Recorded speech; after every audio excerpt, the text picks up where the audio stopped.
Okay, Dan and Cameron, welcome to Elks TV. Thanks, thank you. Dan, how's the prep been in the lead up to the IC14? Preparation's gone good so far. We've got a lot of different players from all over the country who've got together. We've had 2 practice matches. One was in Malmo against the Danish team, and we got beaten quite comfortably there by the Danes. But it was a good chance for all the players to get together and meet each other for the first time. We moved them to different positions that they weren't familiar with or didn't really know much about.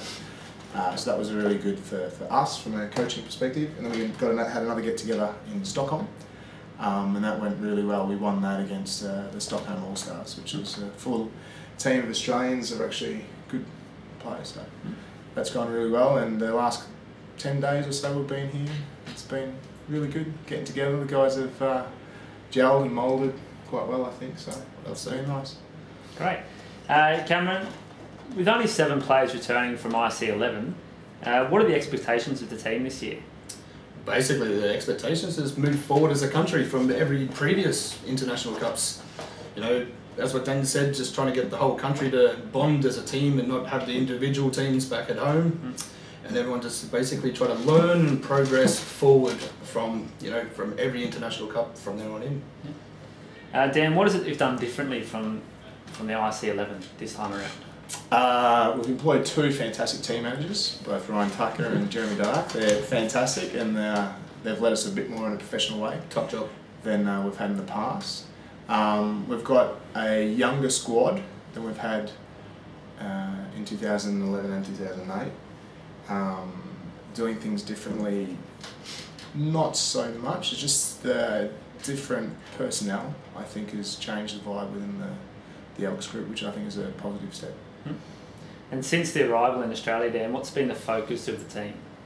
I'd say the focus being able to get together.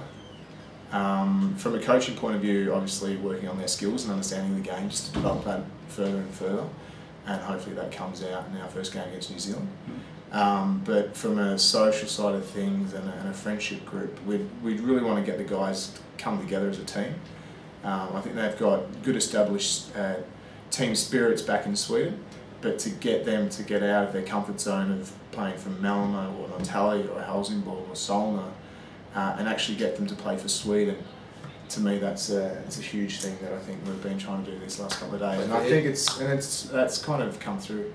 I think it's been good so far. Cam, what would you say? How would you rate the other countries that we're coming up against in the IC14? We have New Zealand, we have Canada, and we have Finland. Always the New Zealanders are going to be hard and tough ones. The Canadians we played in 08 as well, and they're always hard and tough. Finland we obviously know how to play them. We basically play them every year and all that. So, but you just can't take any country lightly. And just hopefully, as what Dan said, if they're bonded all together and they can gel together, you just never know what can really happen. So if they can just listen, do their jobs, no team is indestructible, and no team is can win everything. So basically it will come down to the day, and everyone does their job. Who knows what could happen at the end of it. So. And which players from the Elks squad should we be looking out for this year? Standout players. We've got a few kind of standout players. A player that impressed me the other day at training was Oscar Magnusson from Solna. He's come a long way in leaps and bounds since I first saw him play in the Elks jumper. And he was very impressive at training earlier this week. Good physique, good skills. He's hard, he's quick, he's versatile. He's learning. His understanding of the game is developing. When you talk to him in conversations, it's been good. So I think he's a player that springs to mind. Yeah.